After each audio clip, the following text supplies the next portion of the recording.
Si hacemos un top 10 de las palabras más tergiversadas, estigmatizadas y en consecuencia rechazadas en esta faceta de la modernidad, sin duda la política ocuparía un reñido primer lugar, disputado claramente por otra palabra maldita, el comunismo.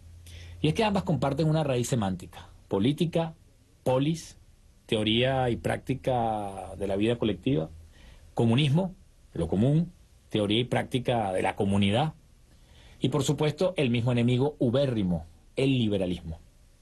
Este horror, esta animadversión por la cuestión política, no es un sentimiento espontáneo ni una opinión natural. Hace parte de un elaborado consenso sobre el que se sostiene el poder dominante, cuyo plusvalor final, como lo planteaba Ludovico Silva, es ideológico. Desde el triunfo de la Revolución Soviética, contando los días y las noches de su desarrollo y estrepitosa caída, la propaganda contra toda forma de organización social, partidista o no, sindicalista o no, se ha venido sofisticando en términos de mensajes. El individuo hoy es la expresión de la libertad. Los grupos, la sociedad, son por contraste expresiones totalitarias. Los métodos de despolitización de hoy no se agotan en la represión tradicional, sino que se subliman como una ideología de la no ideología.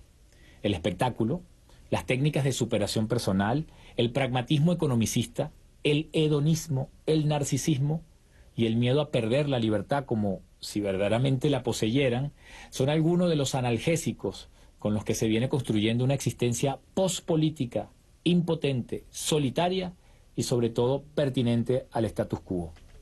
Entre tanto, la democracia liberal se legitima en su representación de un mundo armónico, donde las brechas sociales se presentan como fracasos personales y la justicia como lo que más conviene al más fuerte.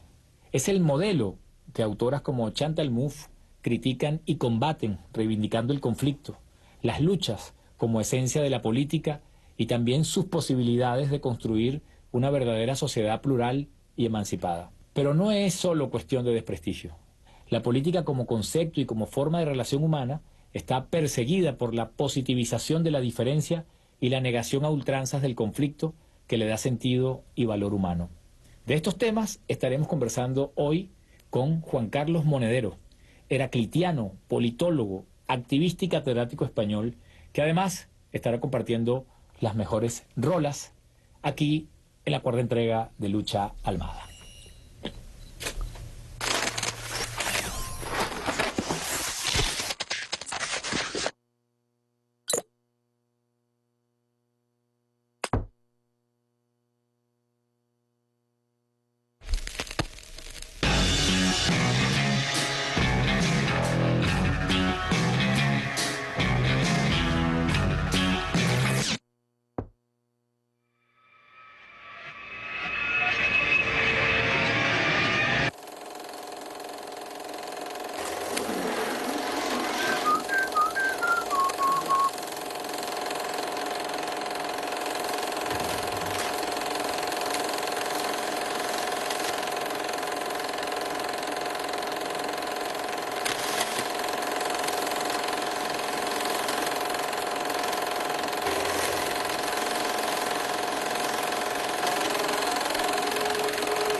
Le damos la bienvenida pues a Juan Carlos Monedero, politólogo, político y profesor español que ha estado presente no solo en los procesos de cambio de América Latina, como observador, como analista, como intérprete, sino que él mismo ha participado de los procesos que hoy se viven también en España y en Europa. Gracias, Juan Carlos, por aceptar pues esta invitación y bienvenido a Lucha Almada.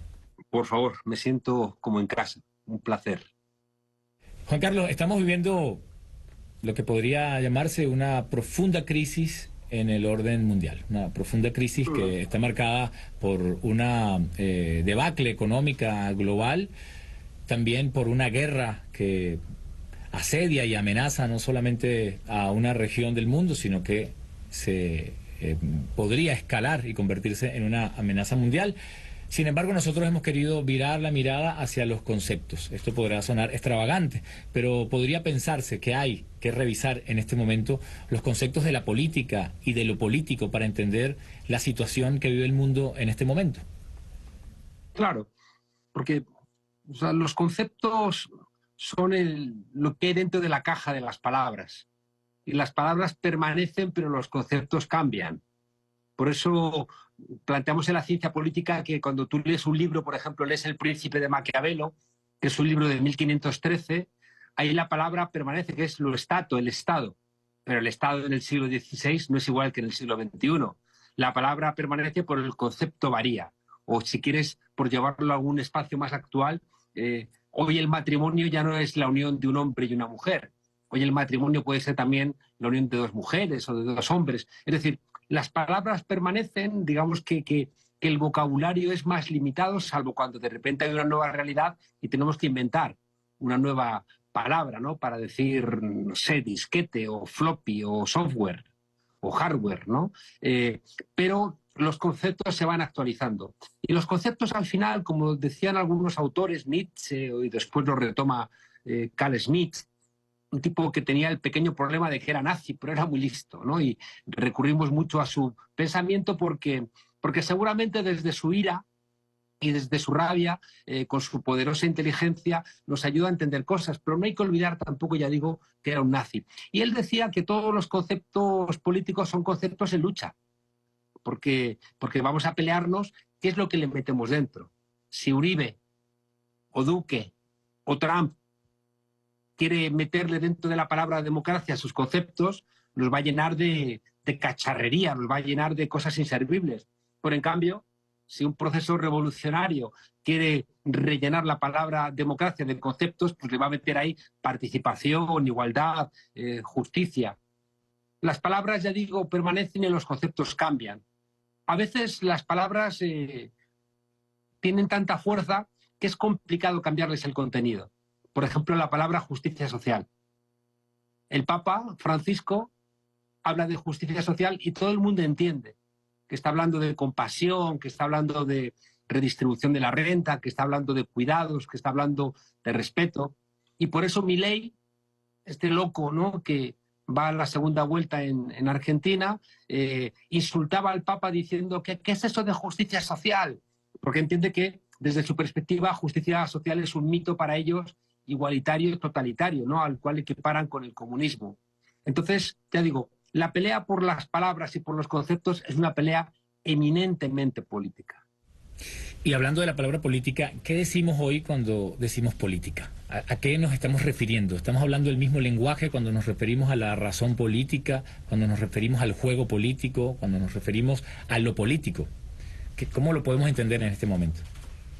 Fíjate que siempre cuento que le preguntaron a un filósofo, ¿cree usted que existe Dios?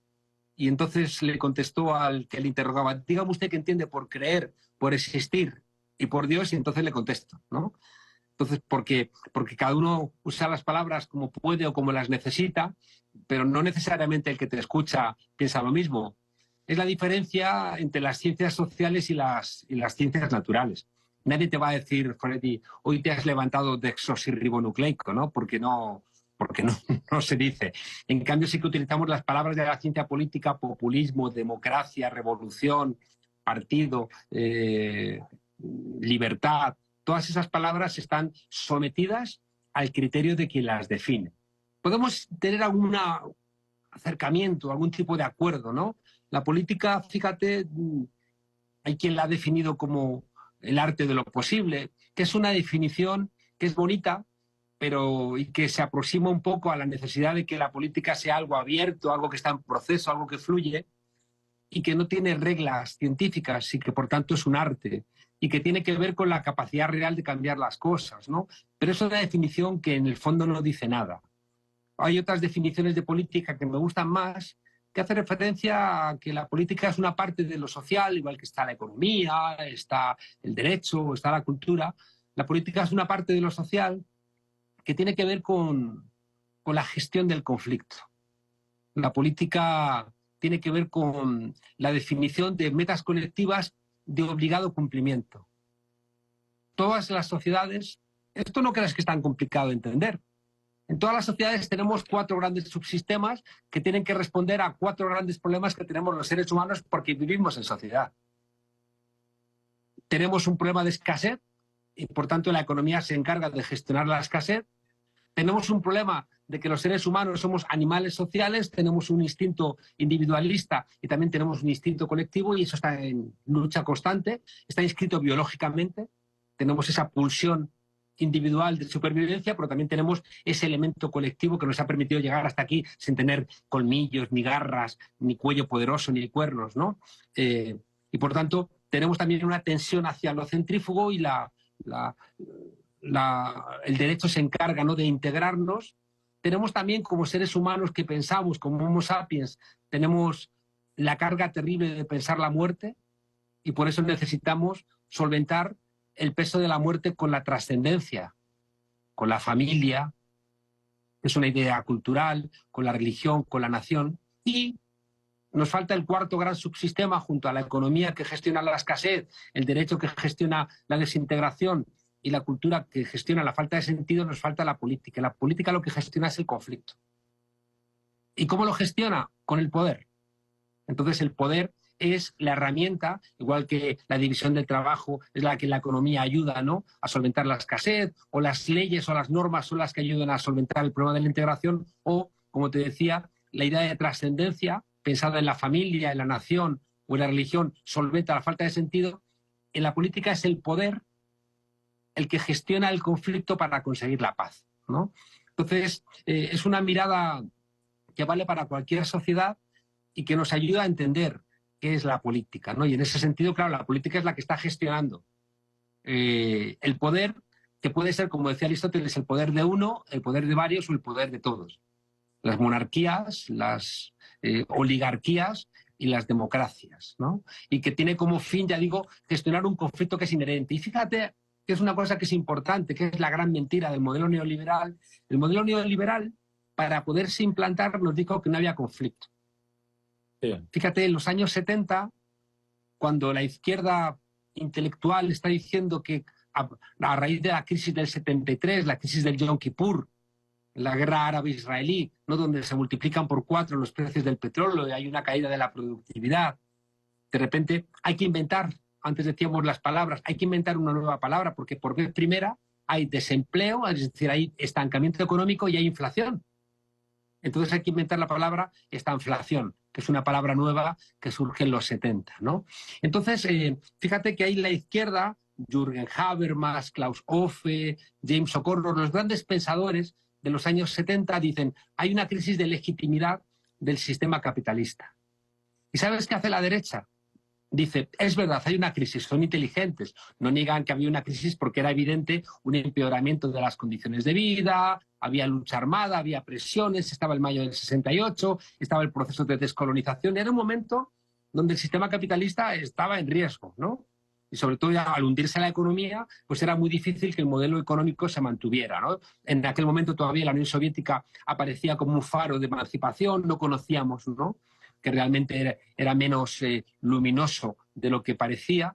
Y entonces estos autores que hacen el análisis de la crisis de la democracia, de la crisis de legitimidad de nuestros sistemas, ven como la derecha dice, es verdad, hay crisis, pero no es una crisis de legitimidad. Dicen, es una crisis de gobernabilidad. Que es donde se inventan el palabra, ¿no? Entonces, claro, la idea de gobernabilidad hace referencia a que la gente es ingobernable. No que los gobiernos sean ilegítimos, sino que la gente está ingobernable. Y por eso el gran pensador, ¿no?, de la política exterior norteamericana, desde los años 70, que se llamaba Samuel Huntington, que el Señor tenga en su gloria, ese tipo que donde ponía el ojo ponía la bala, ¿no? Este fue el que planteó la guerra contra el Vietnam y había que bombardear con napalm, ¿no?, el campo para que el Vietcong se fuera a las ciudades porque entendían que ahí nos podían perseguir mejor.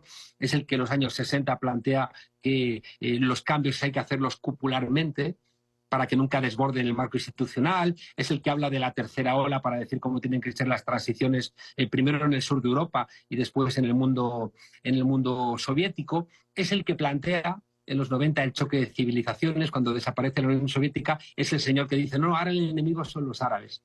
Claro. Y fíjate que cuando el señor se lo llevó a su seno, su último libro se llamaba ¿Quiénes somos?, donde planteaba que los enemigos eran los latinos en los Estados Unidos, con el argumento de que los Estados Unidos no venía de la Ilustración, como Bolívar, ¿no?, que era un ilustrado, o como Simón Rodríguez, sino que venían de los peregrinos del Mayflower y que por tanto no tenían nada que ver con los malditos latinos que estaban inundando Estados Unidos y eran el verdadero peligro. Fíjate que ahí está ya perfilado lo que luego va a hacer Trump, ¿no? Pues ya digo, menos mal que el señor decidió tenerlo a su lado para que no hiciera más daño. Bueno, pues es Huntington el que en los años 70 va a popularizar el concepto de gobernabilidad, que después también lo va a usar Foucault, ¿no?, que era un tipo muy listo y que se da cuenta de que la idea de gobernamentalidad, ¿no?, es una palabra nueva que lo que está haciendo es generando una nueva disciplina, ¿no?, frente a la desobediencia de finales de los 60, que ya te digo, que son los procesos,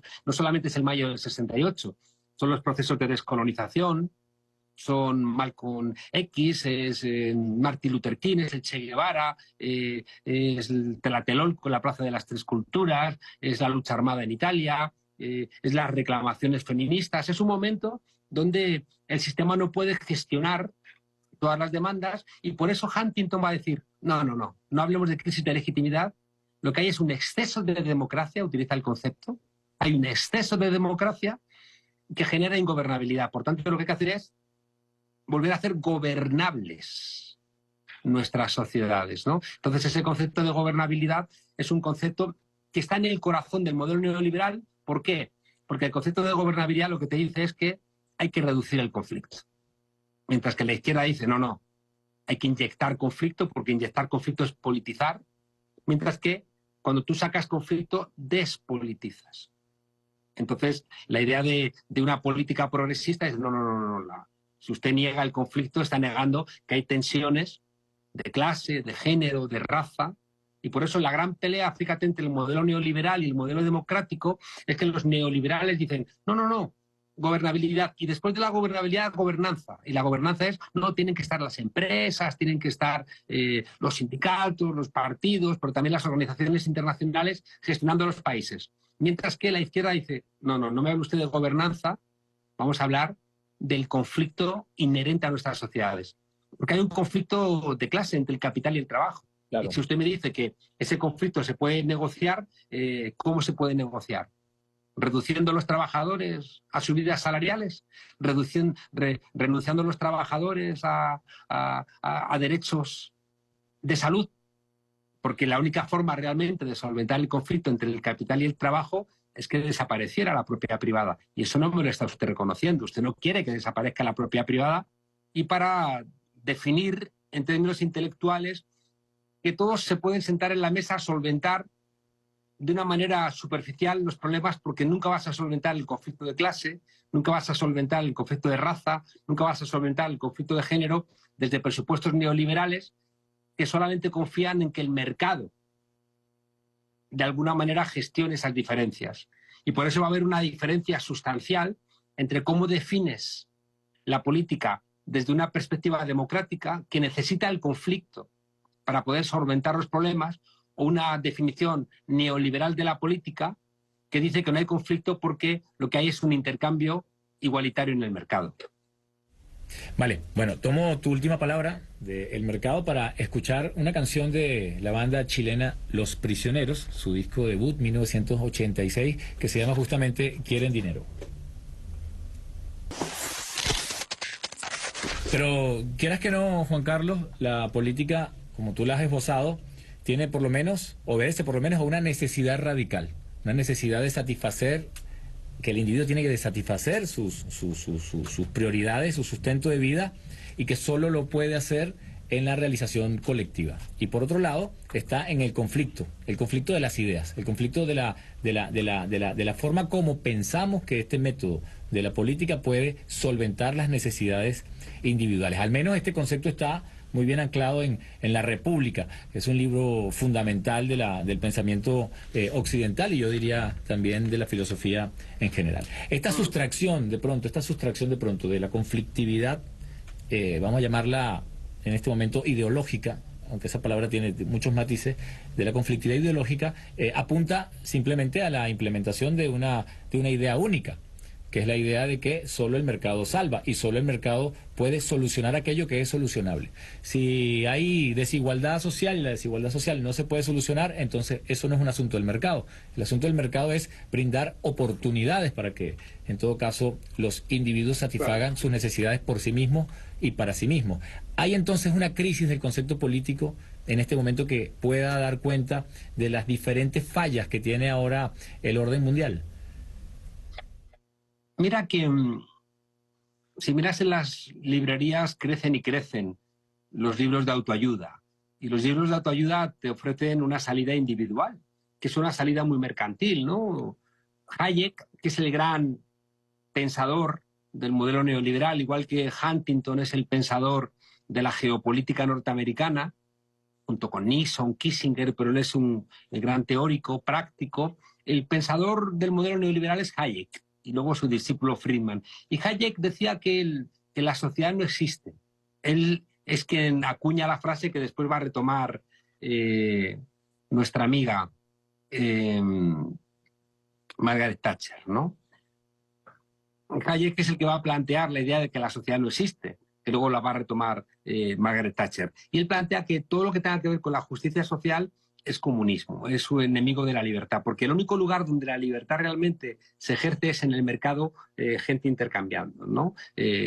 Claro, ellos se encuentran con que en los años 30 el New Deal de Roosevelt, o después los planes quinquenales, o después los estados sociales en Europa, o los estados desarrollistas en América Latina, son el invento del capitalismo para frenar su izquierdización, ¿no? La gente tenía como faro la Unión Soviética, eran muy fuertes los sindicatos, eran muy fuertes los partidos de izquierdas, en algunos lugares había guerrilla, y por tanto la forma que encuentra el capital para frenar esas tendencias hacia la izquierda es la redistribución de la renta, ¿no? Los estados sociales o los estados desarrollistas. Lo tienen que asumir, por un tipo como Hayek siempre le molesta. Lo asumen los neoliberales alemanes, por ejemplo, ¿no? Porque dicen es que o redistribuimos la renta o la sociedad se nos hace socialista y comunista, ¿no? Entonces Hayek siempre le pareció mal, pero en los 70, con la crisis del Yom Kippur, llega el momento de su venganza. El modelo neoliberal es la venganza de los ricos, ¿no? ¿Qué ocurre? Que ellos tienen que desmantelar algo que se ha construido durante más de 50 años y les cuesta porque los pueblos se rebelan y los pueblos se levantan. Por eso, fíjate, hay un despertar de la historia con la Revolución Francesa de 1789, que va a permitir la independencia de América Latina, las revoluciones de 1830, del 48, y ese despertar de la historia se frena con la caída de la Comuna de París de 1871. Y ahí hay un momento donde la historia está dormida. Vuelve a despertar la historia en 1917 con la Revolución Rusa, que se extiende, ¿no?, por todo el planeta, con la idea de los partidos políticos de izquierda y la clase obrera como la contradicción más creativa en el momento, pero eso se hunde otra vez con la llegada del modelo neoliberal en los años 70. Y fíjate, despierta otra vez la historia en América Latina, pues por ejemplo con en el 88 la candidatura de Cuauhtémoc Cárdenas en México, que hacen que se caiga el sistema. En el año siguiente, en el 89, con el Caracazo, ¿no?, que es un momento también donde el pueblo sale a responder a las medidas neoliberales de Carlos Andrés Pérez. Despierta la historia en el 92 con el levantamiento del presidente Chávez para intentar paliar, ¿no?, el gobierno corrupto de Carlos Andrés Pérez. En el 94 con el levantamiento zapatista, luego van a venir las primaveras árabes, los foros sociales mundiales, y ahí estamos en este momento donde nuestros continentes, Freddy, están en disputa. Hablabas de la palabra crisis, y ahí Gramsci, que es uno de nuestros grandes faros, sobre todo porque era un heterodoxo. Yo siempre recuerdo a Ludovico Silva, el gran filósofo venezolano, que decía que si los loros fueran marxistas, serían marxistas ortodoxos, ¿no? Porque repetirían a Marx como un loro, ¿no? Y Gramsci, que era un tipo muy fresco, era un tipo que utilizaba, pues, como el cartero de Neruda, la poesía, ¿no?, para lo que necesitaba, no para intentar hacer una lectura casi bíblica, como hacen, ¿no?, los idiotas, ¿no?, que dicen, como la Biblia dice que la Tierra tiene 8.000 años de antigüedad, tiene 8.000 años. Oiga, mire usted que los geólogos no dicen eso, ¿no? Pero da igual, si lo dice la Biblia, si lo dice Marx, ¿no?, en su lectura. Bueno, pues Gramsci, que era un disidente de cualquier tipo de ortodoxia, decía que en la crisis son momentos donde lo viejo no termina de marcharse, lo nuevo no termina de llegar, y en ese interregno surgen los monstruos. Estamos en un momento de crisis, igual que cuando él la veía en los años 30. Lo viejo, que es el modelo neoliberal, no termina de marcharse. No terminan de marcharse del todo los Bolsonaro, los Trump, los Guaidó, que regresan en forma de Mariana Corina Machado. Es decir, lo viejo no termina de marcharse, pero lo nuevo no termina de llegar. Es decir, todavía no hemos terminado de articular cómo es el socialismo del siglo XXI, no hemos articulado cómo es el partido movimiento, no hemos articulado una economía realmente diferente, no hemos articulado todavía que la compasión o la fraternidad sustituyan el elemento del egoísmo, el látigo del mercado que decía Fidel Castro. Entonces, en este interregno, en esta crisis, hay pugna, ¿no? Entonces, Venezuela ha aguantado los empujes, otros países han perdido, luego han vuelto a ganar. Entonces, estamos en ese momento donde también es muy importante la definición de las palabras, ¿no? Fíjate que cuando ya se les cae el enemigo soviético, el enemigo árabe, no terminan de cualificarlo, se inventan el enemigo venezolano, el enemigo bolivariano, ¿no? Y Vargas Llosa, que es un gran escritor y un mal demócrata. Tú dices que Vargas Llosa, el problema es que no lee sus libros, ¿no? Te escuché diciendo una vez. Yo creo que tiene que hacer un esfuerzo de leer sus libros, ¿no? Porque sus libros son mejor que él, ¿no? Entonces, a ver si leyendo sus libros se hace un poco más progresista, ¿no? Entonces, son los Llosa, el hijo y el padre, los que hacen aquella idea de que existe una izquierda vegetariana y luego una izquierda carnívora. Son unos mentirosos, porque Lula era izquierda vegetariana y le hacen un golpe de Estado y le meten en la cárcel injustamente Bolsonaro durante 500 días, ¿no? Para sacarlo de la carrera electoral. Estamos en un momento de lucha en todos los ámbitos, Freddy, en todos. Hay una lucha donde ellos quieren solventar el problema medioambiental privatizando los mares, privatizando el Ártico, privatizando el aire. Hay un conflicto en el mundo del trabajo con la robotización de la economía y ellos quieren seguir haciendo una investigación tecnológica que ahorre empleo y encima no pagar impuestos. Hay una pelea con la crisis migratoria donde ellos quieren solamente dejar entrar los migrantes que reduzcan los salarios y no les importa que se mueran los migrantes en el desierto llegando a Estados Unidos o ahogándose en el estrecho, queriendo llegar a Europa. Hay una crisis medioambiental que también la quieren solventar quemando más combustibles fósiles. Hay una guerra geopolítica por la debilidad de Estados Unidos y la quieren solventar llevando la guerra otra vez a Europa o llevando en lo que yo llamo ya una nueva tercera guerra mundial los conflictos armados a todos los diferentes lugares del mundo. Y frente a ese planteamiento neoliberal, ¿no?, que es un planteamiento de violencia, de privatización, de lucha de todos contra todos, de auge de la extrema derecha, necesita la izquierda, los demócratas, yo no te diría ni la izquierda, los demócratas necesitan hacer una lectura que tiene una idea muy sencillita que la entiende todo el mundo. Cualquier ser humano es igual en dignidad a cualquier otro. Y por tanto la vida colectiva tiene que respetar la misma dignidad de alguien que viva, no sé, en Petare o en Cementerio o alguien que viva en el este de Caracas, ¿no? que es lo que no termina de ver pues la gente como María Corina Machado y toda esta gente que piensan en términos elitistas, donde les sobra a los pobres y donde creen que los países les pertenecen, ¿no? Y ellos, claro que entienden bien el conflicto. Ellos dicen que no tiene que haber un conflicto de género, de clase, de raza, porque les perjudica, porque ellos son los beneficiarios de esas diferencias, pero ellos luego son capaces incluso de dar golpes de Estado. Y fíjate la paradoja, ¿no? Resulta que es la izquierda la que está defendiendo la división de poderes, la democracia liberal, el respeto a las elecciones, la pluralidad informativa, y es la derecha la que está dándole patadas a la división de poderes, no reconoce el resultado electoral, desarrolla las fake news. En España llevamos 5 años con el Consejo General del Poder Judicial fuera de la Constitución, y la izquierda, ya digo, defendiendo una democracia vaciada, y la derecha, que es la que se beneficia de este vaciamiento democrático, es la que incluso se permite el lujo de atacarla, ¿no? Y resulta que al final, en nombre de la libertad, son unos autoritarios.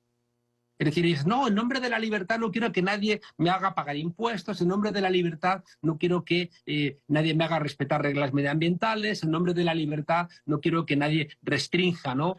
Mis investigaciones, no sé, en biología sintética, que puede desencadenar barbaridades médicas, ¿no? Luego tenemos los COVID y los SARS y todas estas enfermedades zoonóticas que no sabemos de dónde salen. Por eso creen que en nombre de su libertad nadie les puede poner freno. Nadie puede poner freno a Israel en la masacre genocida de Palestina, porque si les dice, si usted no puede hacer eso, dice, ¿y mi libertad? ¿Dónde está mi libertad? ¿No? Entonces, tenemos una pugna en los conceptos, porque los conceptos son los que van a permitir que la gente entienda lo que está pasando, porque si no tienes palabras, no entiendes las cosas. Y por eso la pelea de la derecha es tan fuerte para controlar los medios de comunicación, las agencias de noticias, Hollywood, los videojuegos y todo aquello que puede Netflix, YouTube, Facebook, Instagram, y todos los elementos, ¿no?, que van convirtiéndonos en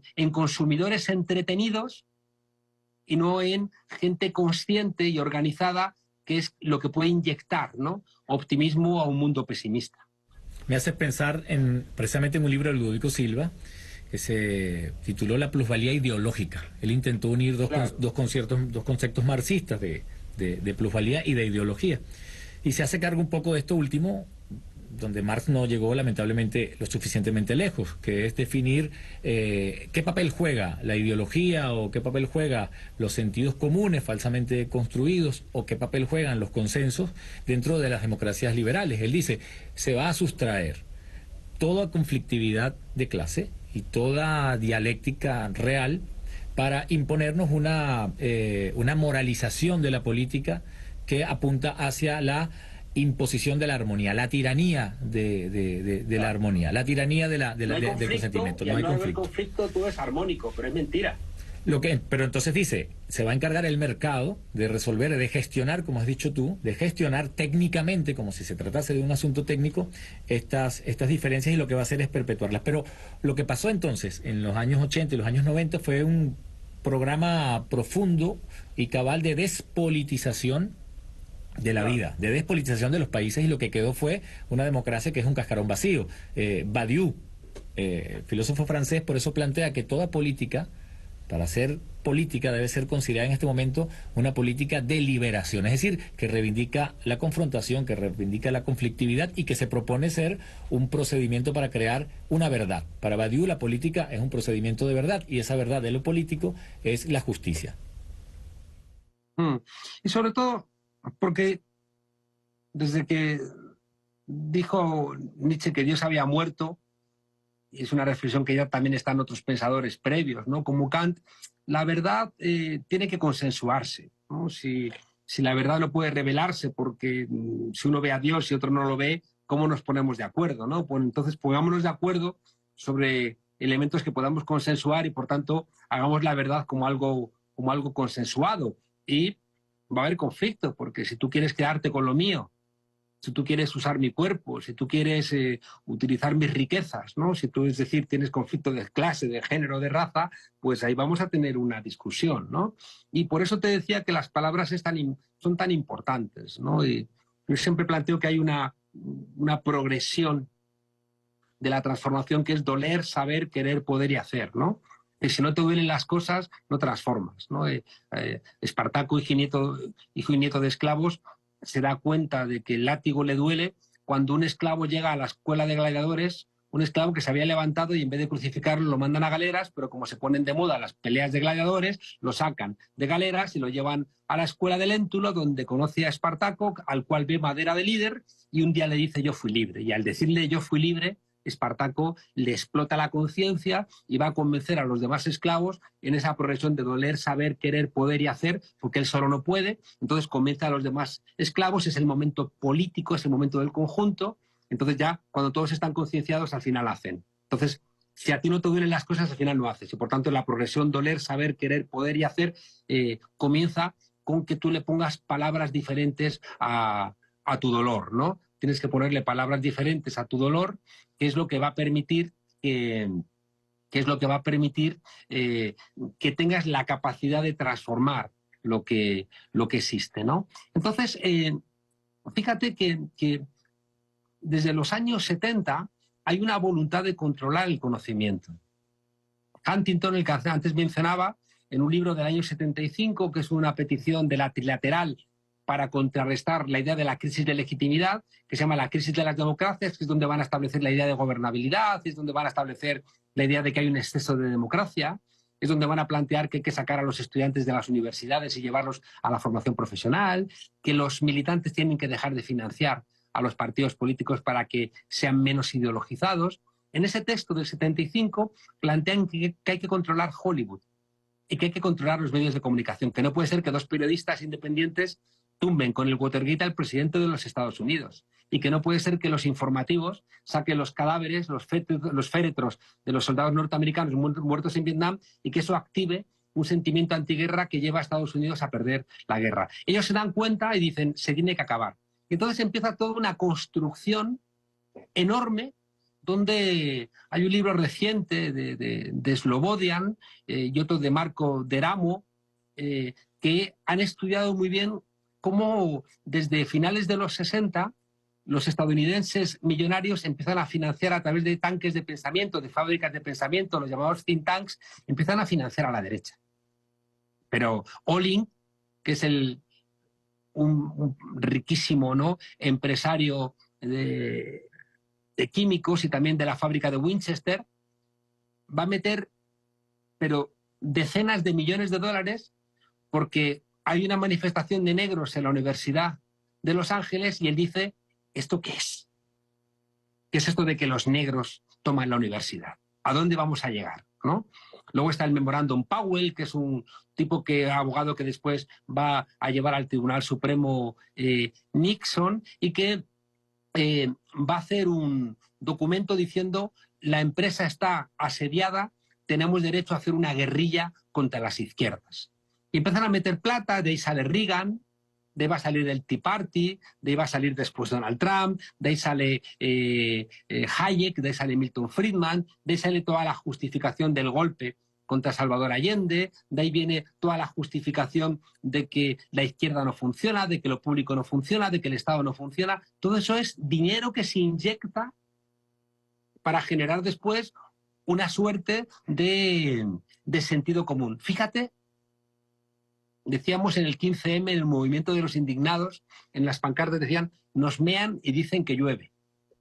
Aquí le dan el premio Nobel de Economía, que es una cosa que no existe. Alfred Nobel nunca instituyó el premio Nobel de Economía.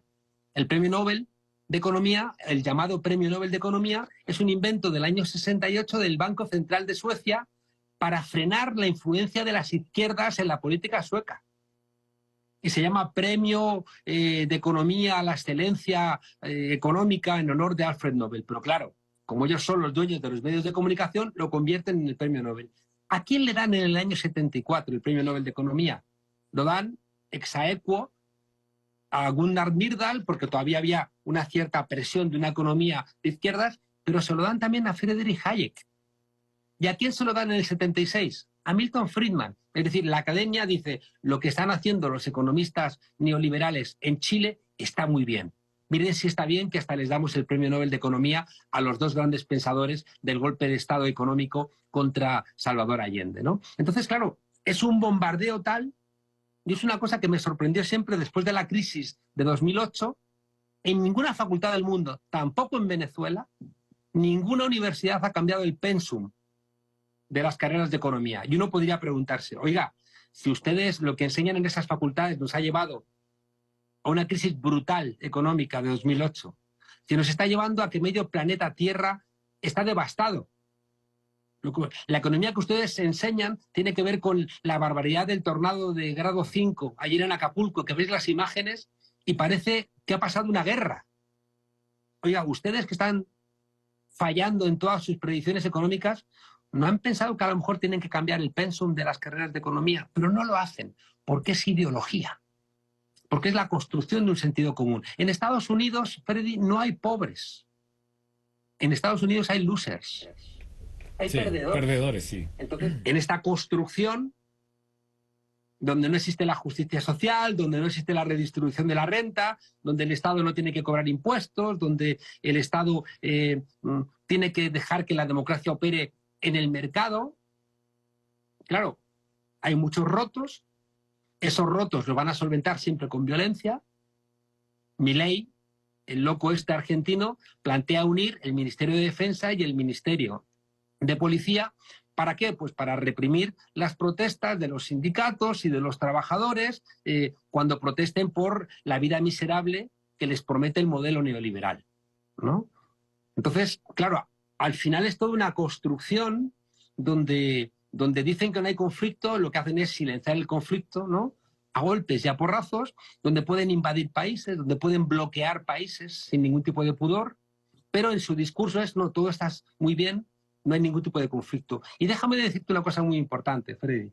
El conflicto más luminoso durante el siglo XX, el conflicto que más ha ayudado a emancipar a los seres humanos ha sido el conflicto de clase, porque ha sido el conflicto que ha permitido unificar a millones de seres humanos luchando contra el capitalismo y generando una redistribución de la renta y generando desarrollos democráticos y generando una cierta construcción pacífica después de la brutalidad de la Segunda Guerra Mundial, con muchos problemas, ¿sí? y con unos Estados Unidos que nunca ha dejado de hacer masacres como en Indonesia o en Brasil o en Argentina o en Chile, ¿no? Pero es muy importante entender que en el siglo XXI tenemos que empezar a incorporar en nuestra idea de democracia otras contradicciones que van a ser más luminosas que la contradicción de clase.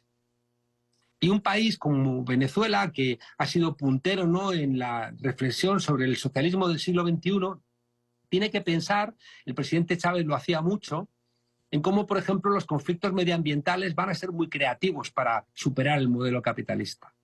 Y los conflictos de género también van a ser muy creativos. De hecho, te diría que en Europa, más el conflicto de clase, el conflicto de género y el conflicto medioambiental, que en el fondo también están muy vinculados a conflictos de clase, van a ser los que van a articular a las mujeres y a los jóvenes para superar un modelo que, desde la perspectiva neoliberal, solo nos lleva a guerras y a destrucción. Y a desencanto. Vamos a escuchar una banda española que seguramente tú también disfrutarás, Triana, con su primer disco debut en el año 1975, y esta canción, que es larga pero hermosa, se llama Abre la puerta, niña. Qué hermosa. Abre la puerta, niña, que el día va a comenzar.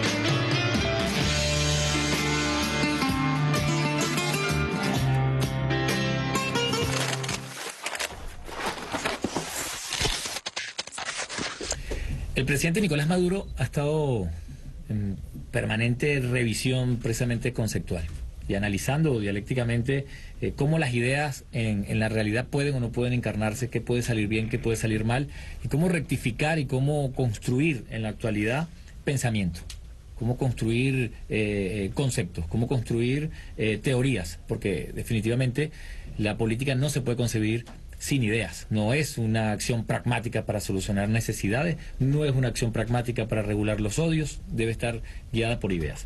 Y él se planteó en el año 2021 algunas condiciones para hablar de un cambio de época. Te las voy a enunciar. Él dice, número uno, hay una evidente crisis mundial que se transparenta en el modelo económico, que es inviable por las razones que tú has esgrimido, porque no es sustentable para la vida, porque no ha solucionado los problemas sociales elementales de la humanidad, porque, contrario a eso, ha funcionado para que crezca la acumulación de capital, porque, en definitiva, es un orden que solo tributa a la guerra y que solo tributa a la concentración de poder y más poder en muy pocas personas. Número dos, la pandemia. En ese momento la pandemia estaba en ciernes. La pandemia está cambiando las relaciones sociales y también está cambiando nuestro concepto de la política, o sea, de la polis, de la ciudad, de la posibilidad de relacionarnos o no relacionarnos de manera directa. Número tres, hablaba de las nuevas tecnologías de la comunicación, es decir, de las redes sociales, no solamente como tecnologías mediante las cuales la ciudadanía hoy en día se interrelaciona, sino las tecnologías que son hoy día dominantes para la construcción de imaginarios, de subjetividades, de sensibilidades, de identidades.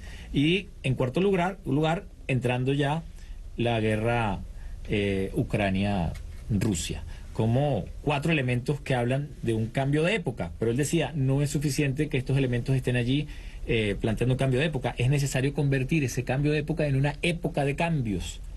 Y esto solo se hace mediante la formulación de nuevos proyectos, la resemantización de la democracia y un retorno a lo político, a lo fuerte de la política. ¿Cuál es tu análisis de este postulado del presidente Nicolás Maduro? El presidente Nicolás es una persona muy astuta, ¿no? Y una persona que respira muy bien los cambios. Y creo que él se dio cuenta también, porque estuvo mucho tiempo con el presidente Chávez, de que el modelo neoliberal vino con muertes. Es que empieza con el golpe de Estado contra Salvador Allende en Chile, y un poquito antes, como te decía, con la revuelta de las oligarquías gringas contra los negros. Es decir, el modelo neoliberal en Estados Unidos arranca sobre todo contra la lucha de los derechos civiles. Es decir, señalan como enemigos, ¿no?, a todos los que están reclamando que los negros, que eran prácticamente como semiesclavos, ¿no?, y por supuesto sin derechos civiles, cuando empiezan a reclamarlos, los blancos, que tienen una buena parte de su privilegio sobre esa subordinación de las comunidades negras, reaccionan, ¿no? Y reaccionan, pues eso, queriéndolos subalternos. Entonces, los quieren subalternos desde la política y, por supuesto, porque en el mercado los tienen dominados, ¿no? Entonces, es un momento muy especial donde hay gente que está empujando para la emancipación y otra gente que está empujando para al revés, para nuevas formas de esclavitud. Y claro, Venezuela es que lo sufrió. Es decir, que Venezuela muy pronto, ¿no?, con el Caracazo, que fue también una escuela de formación de sectores populares del ejército, que vieron cómo un supuesto dirigente socialista como Carlos Andrés Pérez manda al ejército disparar contra su propio pueblo, ¿no? Y por la propia estructura social venezolana, a diferencia, por ejemplo, de Chile, donde la oficialidad del ejército son poco menos que aristócratas, en la tradición bolivariana venezolana, pues hay oficiales en el ejército de extracción popular que no toleran que se dispare con las armas que paga el pueblo al propio pueblo. Entonces, la reflexión contra el modelo neoliberal la tiene muy clara el presidente Chávez y trabajando con él la tiene muy clara el presidente Nicolás Maduro. Y fíjate, cosas que los grandes teóricos desarrollan, las tenía claras tanto el presidente Chávez como el presidente Maduro. Por ejemplo, toda la idea del populismo de la CLAU es muy sencilla. O sea, la CLAO lo que está diciendo es que la clase obrera ya no es la articulación de un país. Y que, por tanto, como ya no puedes articular a todo un país juntándolo en una idea compartida, necesitas sumar todas las diferentes demandas no satisfechas a través de lo que él llama un significante vacío y generar una cadena de equivalencias, que en el fondo lo que está diciendo es que tienes que trazar una raya en el suelo, donde ahí están las élites y las oligarquías, aquí está el pueblo, y juntémonos en lo que compartimos y no lo que nos separa. Es lo que está diciendo la CLAO, la idea del populismo. Bueno, pues eso es lo que hace el presidente Chávez cuando dice la revolución no la vamos a hacer con la clase obrera, la revolución la vamos a hacer con la clase obrera, con los indígenas, con las mujeres, con los cristianos, con el ejército, con todos los que quieran transformar nuestra realidad, ¿no? Y por tanto, seguir señalando al modelo neoliberal es de supervivencia. El modelo neoliberal está herido de muerte, pero va a morir matando. Sí. Va a morir matando. Nos ha traído la guerra a Europa. Después de 50 años tenemos una guerra en suelo europeo. Estamos viendo cómo la extrema derecha, que siempre ha sido antijudía, está apoyando a Netanyahu. ¿Por qué? Porque comparten con él el colonialismo, el racismo, la violencia, el apartheid, el uso de los jueces contra los adversarios políticos, las ejecuciones extrajudiciales ejercitadas por el ejército, ¿no? Es decir, y por eso la derecha europea, que siempre ha sido antijudía, están emocionadas con Israel porque dicen, es que queremos hacer lo mismo que ellos con nuestros adversarios políticos, ¿no? Y sobre todo comparten el modelo neoliberal. Netanyahu es un profundo neoliberal, pues igual que Lasso, igual que Duque, igual que Noboa, igual que María Corina Machado. Son neoliberales que lo que quieren es poner los países al servicio de unas minorías. Por tanto, el elemento neoliberal es absolutamente claro. El elemento de la pandemia, que en ese momento, cuando lo expresa el presidente Maduro, hay que expresarlo en términos de COVID-19, en el fondo es un problema medioambiental. Porque todas las grandes pandemias que hemos tenido son zoonosis. ¿Qué significa esto? Son enfermedades que provienen del mundo animal porque estamos ocupando sus hábitats y terminan esas enfermedades trasladándose a los seres humanos. Cuando no, como hay algunas interpretaciones, son productos de laboratorios. Y todas esas enfermedades zoonóticas que tienen enormes problemas respiratorios son las que más nos han amenazado, ¿eh? El SIDA, el ébola, el SARS, la gripe aviar, las vacas locas, el COVID-19. Son todo enfermedades de un mundo sobrecargado, de un mundo donde el espacio natural lo estamos agotando y que se está rebelando contra nosotros. Es la hipótesis Gaia. La hipótesis de Gaia, de Lovelock, dice que Gaia, la Tierra, es un ser vivo. Y si tú lo golpeas, reacciona. Y el planeta Tierra no necesita a los humanos, ¿eh? Y si los humanos seguimos golpeando al planeta Tierra, el planeta Tierra nos lo va a devolver. Nos lo devolvió con la COVID-19, lo devolvió ayer en Acapulco devastándolo, lo ha devuelto en Suiza con un día las temperaturas más altas de su historia y al día siguiente una nevada. Es que estamos construyendo un mundo que se parece al de las películas apocalípticas. Por tanto, toda la razón el presidente Maduro cuando señala el elemento medioambiental como uno de los conflictos más grandes que tiene el planeta, porque lo que hablaban antes de ayer en Palenque, con el presidente López Obrador y con el presidente Petro, que tiene que ver con las migraciones es gente que no puede ya sobrevivir en donde vive. Y si sube el nivel del mar,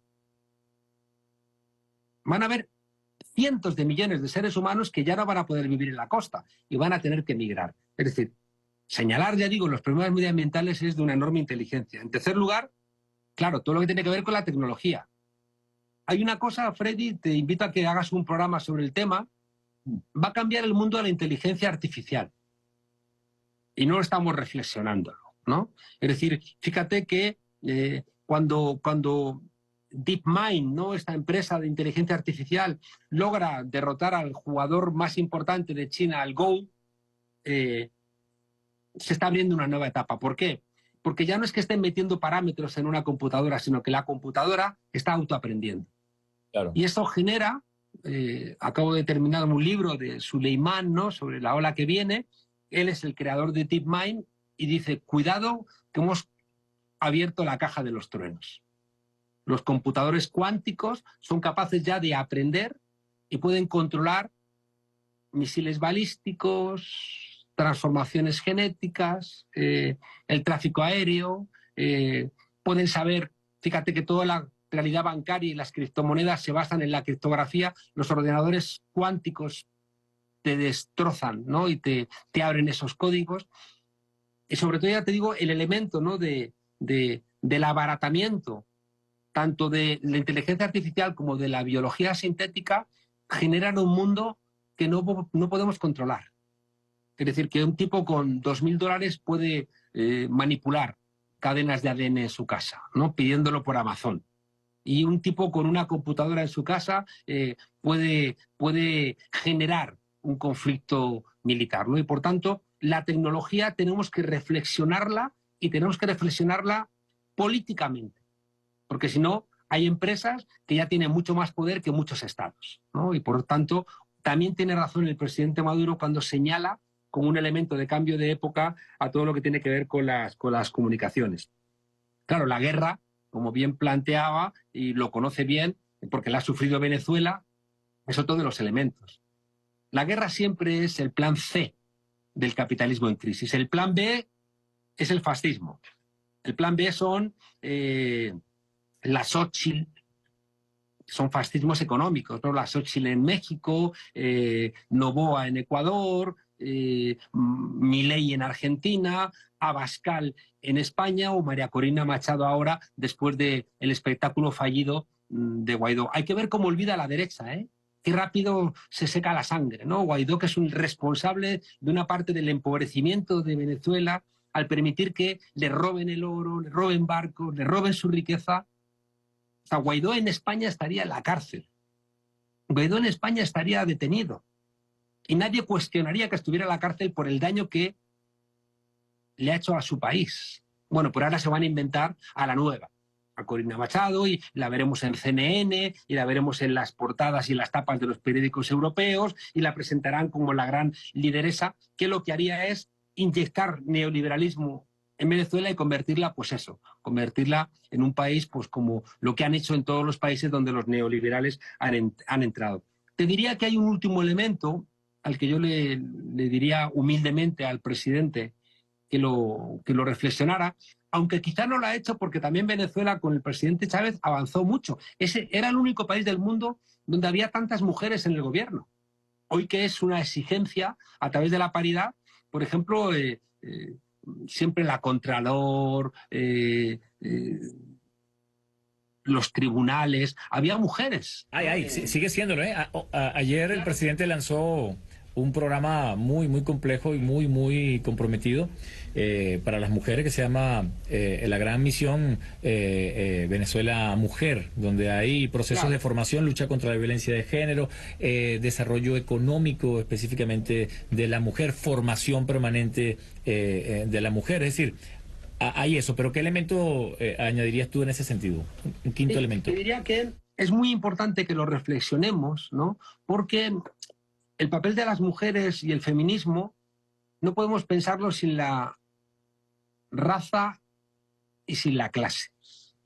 A mí me da igual que Hillary Clinton diga que ella es feminista, porque es mentira. Porque las políticas de Hillary Clinton condenan a la pobreza a las mujeres en Marruecos, en Venezuela o en Bolivia.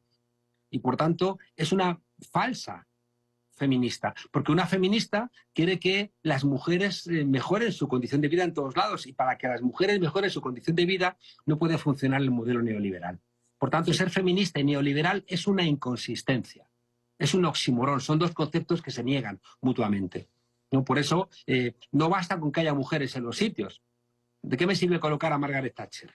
¿De qué me sirve colocar a María Corina Machado si es una mujer que va a empeorar la condición de las mujeres más pobres? No, no sirve.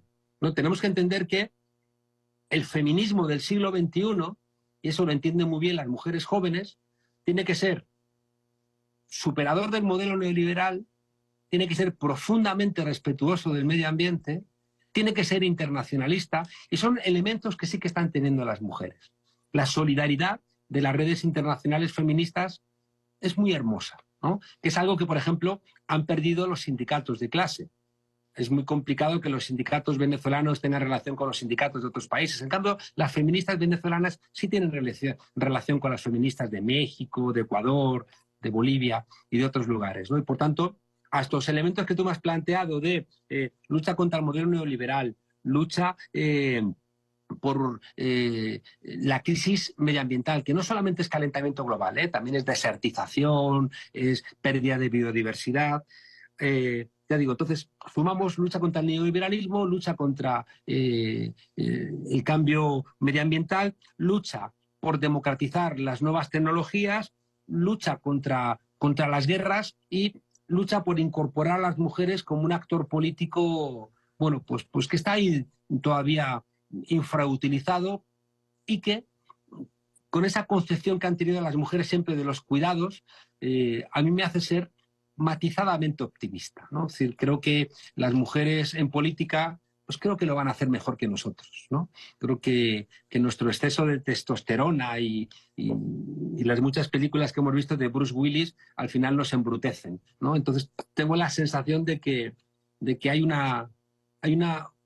actuar pausado, inteligente, vinculado a los cuidados de las mujeres, que me hace pensar que cuando ellas mayoritariamente hagan política, sobre todo si son capaces de liberarse, ¿no?, de ese yugo del modelo neoliberal, creo que podremos enfrentar los grandes retos que tenemos, del calentamiento global, de la pérdida de biodiversidad, de la robotización de la economía, del desarrollo de la inteligencia artificial. Podemos pensar, ya digo, en fórmulas de renta universal, podemos pensar algunos elementos que están pendientes y que confío plenamente en que el ecofeminismo socialista lo solvente. Bueno, yo suscribo esa confianza y ese optimismo con esta canción de Manu Chao, de su primer disco Clandestino, 1998, vaya manera de despedir el siglo, y que se llama Lágrima de Oro, dedicada a las mujeres que luchan. Gran tema.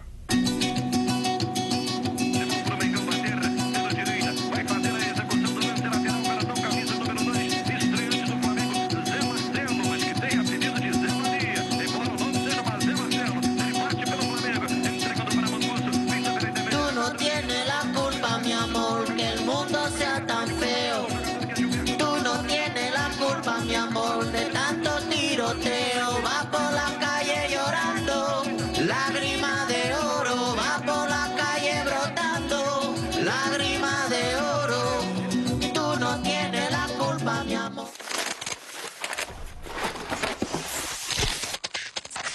Lágrima de Oro, del gran Manu Chao. Estamos llegando, Juan Carlos, lamentablemente, al final de este diálogo, y quería dedicarlo a un tema específico de estas cuatro condiciones que el presidente ha señalado para un cambio de época, y son las redes sociales. Tú has hablado muy bien de la amenaza y de cómo la inteligencia artificial va a cambiarlo todo, va a ser una brecha tan profunda o más que la invención de la escritura seguramente, pero tenemos las redes sociales y su relación con la democracia. Hablaste de Laclau y pensé directamente en Chantal Mouffe, que es una autora que me parece muy pertinente para este momento, sobre todo lo que tiene que ver con su análisis coyuntural de la crisis política o de la crisis de lo político. Ella plantea un retorno a la política fuerte y a asumir el agonismo, como ella lo llama, es decir, la lucha, la pelea que le da sentido precisamente a el pluralismo social y a la búsqueda de soluciones directamente más democráticas. Te planteo las redes sociales como un escenario pospolítico con el siguiente argumento. Las redes sociales aceleran todos los procesos de la vida humana, lo cual hace imposible a la reflexión y al pensamiento. No podría haber política sin pensamiento, por una parte.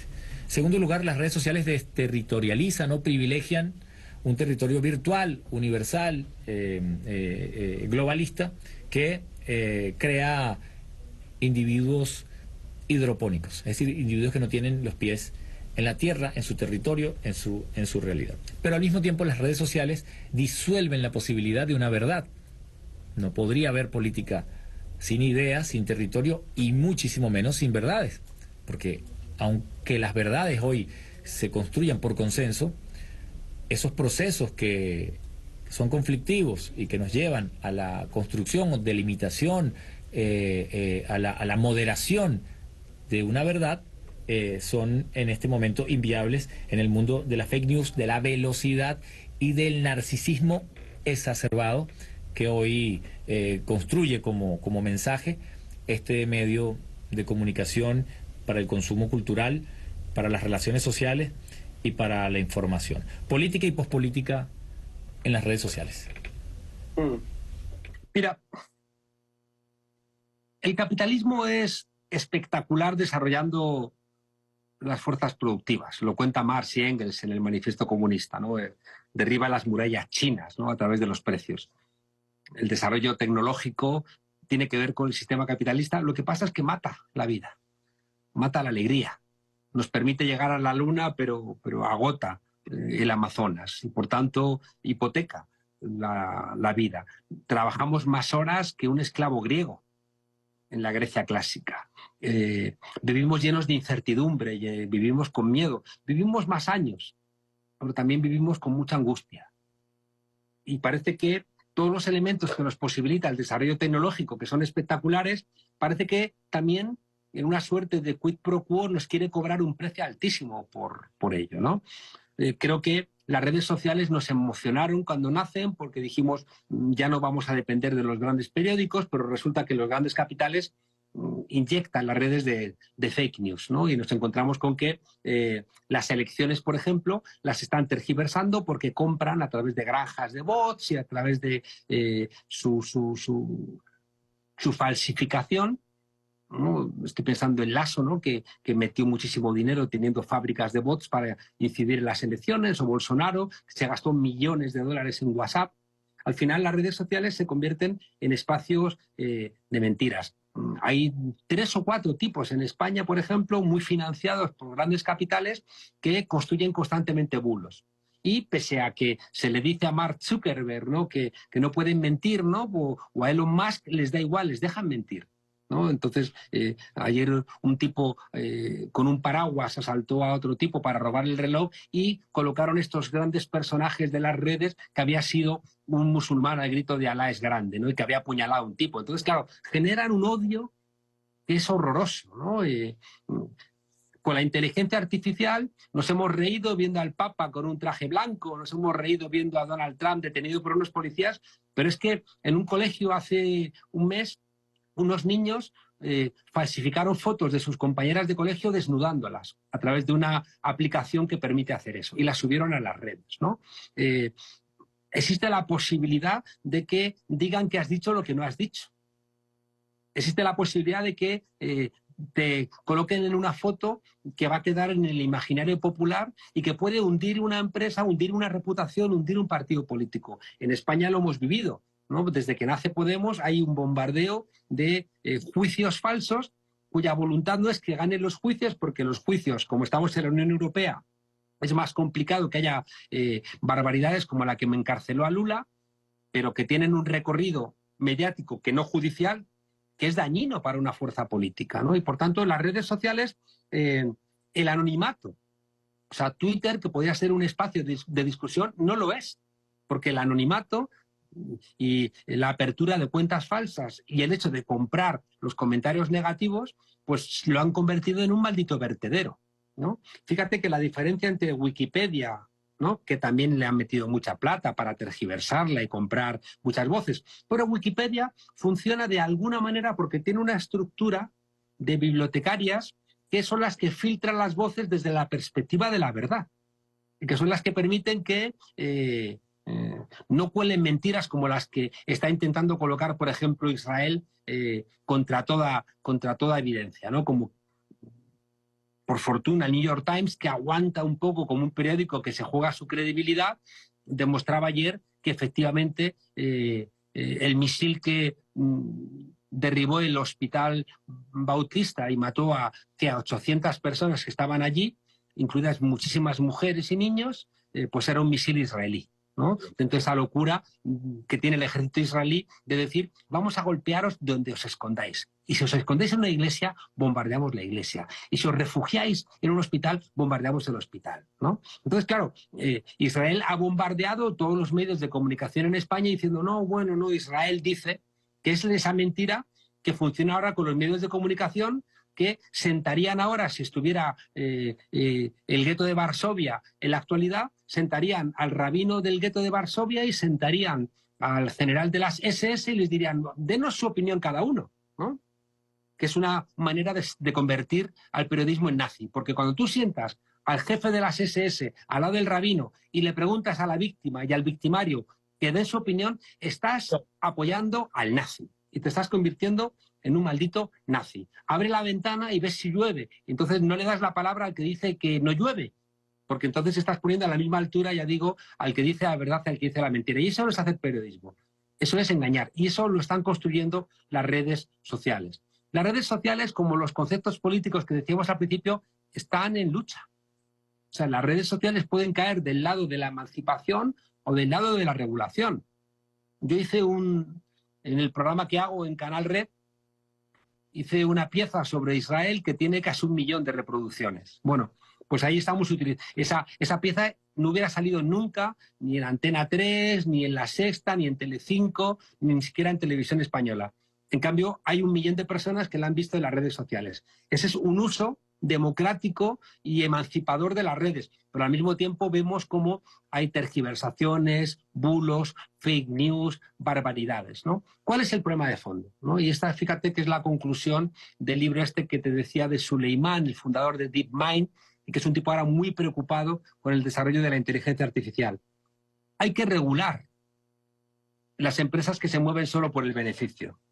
Si las redes sociales no tienen otra lógica que el beneficio, se convierten en armas nucleares, se convierten en espacios donde hay mucha gente sensible que se ha ido de las redes sociales.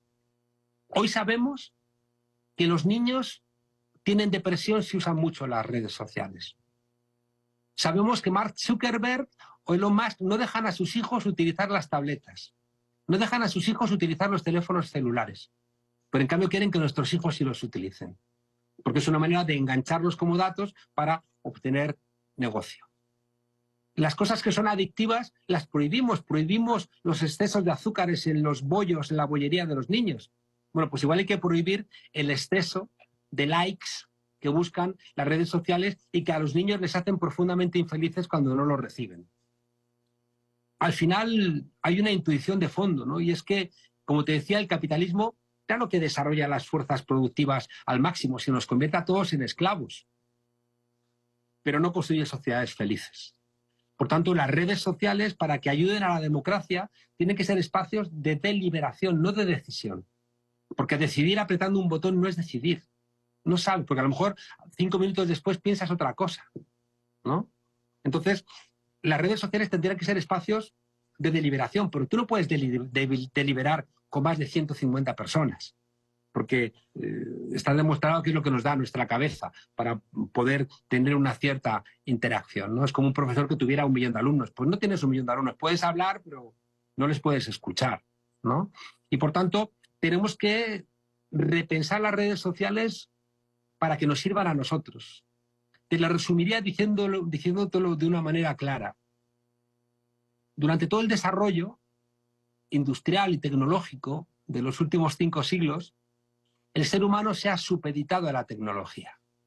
Cuando aparecieron los telares, nos tuvimos que supeditar a los telares, que no solamente destruyeron mucho empleo, sino que también esclavizaron a los seres humanos a la máquina. Toda la reflexión de Marx o la reflexión posterior, ¿no?, de las novelas de Dickens, es una tecnología que somete al ser humano. Hoy en día estamos en algo similar. El ordenador nos ordena. Sí. La computadora nos computeriza, ¿no? O computariza, no sé cómo se dice. Y el algoritmo nos ordena la vida, el algoritmo nos ordena la vida. El algoritmo nos ordena, el dron nos dirige. Cosas que no controlamos nos subordinan a decisiones que nos van ello la felicidad o la infelicidad. Por tanto, el gran reto, que es el corazón de la charla a la que amablemente me has invitado, es que tenemos que presionar a la tecnología para que nos sirva a nosotros, no nosotros a la tecnología. Y eso implica una enorme reflexión. Hay una frase de Gramsci que se interpreta mal, cuando Gramsci decía que al pesimismo de la inteligencia hay que contraponerle el optimismo de la voluntad. No es un discurso de esos idiotas neoliberales de sé feliz y se te curará el cáncer. No diga usted tonterías, me cura el cáncer que hay un buen hospital, que me trate, ¿no? También es la buena actitud, pero sin el hospital, pues no me voy a curar de cáncer sonriendo. O sea, que deje de contarme pendejadas, ¿no? Que para ahorrarse usted la sanidad pública quiere que me compre un libro de autoayuda. Cuando decía Gramsci que al pesimismo de la inteligencia había que inyectarle el optimismo de la voluntad, lo que estaba diciendo es que las masas conscientes y organizadas inyectan transformación al curso de la historia. Y cuando él decía que había que contraponerle el optimismo de la voluntad, ese optimismo de la voluntad era hacer al pueblo consciente de su realidad. Y ese pueblo consciente es el que realmente puede cambiar las cosas. Yo siempre repito que necesitamos de las 4 cavidades del corazón, una dedicarla a las instituciones. Hay que ganar los gobiernos, hay que ganar los municipios, hay que ganar los parlamentos. La otra cavidad hay que dedicarla a las calles. Si no tenemos las calles, el miedo no cambia de bando. Lo ha aprendido la derecha y por eso la derecha intenta echarse a las calles. Lo hace con violencia, con las guarimbas, prendiendo fuego. Pero han entendido que sin las calles no hay cambio político. Por tanto, tenemos que estar con un pie en las calles y con un pie en las instituciones. Por eso necesitamos partidos, movimientos. No partidos solamente que ganen elecciones, sino partidos, movimientos. La tercera cavidad, y creo que ahí tiene toda la razón de ser tu programa, tenemos que ser militantes del relato. Porque hay que ser militantes de la verdad. Y para ser militantes de la verdad tenemos que volver a estudiar, discutir, debatir. No podemos estar solamente entretenidos haciendo eso que se llama scroll, ¿no? Que utilizamos la palabra inglesa, ¿no? Pasando pantallas y pasando pantallas. Y la cuarta cavidad del corazón, que para eso tenemos 4, yo recomendaría que la gente la guardara para la alegría. Porque el reclamo es demasiado fuerte, ¿no? Estar militando en los partidos, que son a menudo insoportables. Militando en las calles, que también es cansado. Militando en el relato, que nos obliga a estudiar. Si no tienes un poco de alegría, no merece la pena. Y por eso tenemos que recuperar la idea de que las revoluciones se hacen bailando y cantando, porque si no, no merecen la pena. Gracias, Juan Carlos Monedero, por este diálogo profundo en todo su sentido, un diálogo como nunca. Así que te dejo el privilegio de cerrar con la canción que tú quieras. Acá ponemos música, como dices, para que la alegría siga siendo nuestra bitácora. Intentamos pensar un poco, intentamos participar de las redes sociales, porque en definitiva no hay que dejar ninguna trinchera vacía. Claro. Y también, bueno, eso, nos encanta confiar en la música. ¿Qué canción te gustaría poner para cerrar Lucha Almada? Cuando estuvo aquí en Madrid, Silvio Rodríguez me dedicó El Escaramujo, ¿no? Y me pareció tan hermoso, ¿no? que me dedicara ese ser mágico, ¿no? Ese hombre medicina que es Silvio Rodríguez, que me dedicara una canción. Pero no te voy a pedir El Escaramujo, te voy a pedir Canción de Amor para los Hombres. ¿Por qué? Porque es un llamamiento a los poetas. Y todo lo que hemos hablado hoy, todo lo que hemos hablado, necesita cada vez más de poesía. ¿Sabes por qué? Porque la poesía te abre mundos que no están en la ciencia. La poesía se equivoca, ¿no? Porque nos enfrentamos a las jerarquías de la Iglesia que eran tan terribles, tiramos también la espiritualidad y necesitamos espiritualidad, ¿no? Aunque no seamos creyentes, necesitamos espiritualidad. Entonces la espiritualidad, la poesía, la filosofía te abren perspectivas que para otear ese horizonte, esa nueva época del siglo XXI la necesitamos. Así que con esa canción de Amor para los Hombres me sentiré muy reivindicado. Un abrazo desde aquí y otro fuerte para vosotros. Sigan ustedes con este llamado de la Internacional Poética a discutir los adjetivos y los argumentos para seguir luchando en esto que hemos denominado lucha almada, con L.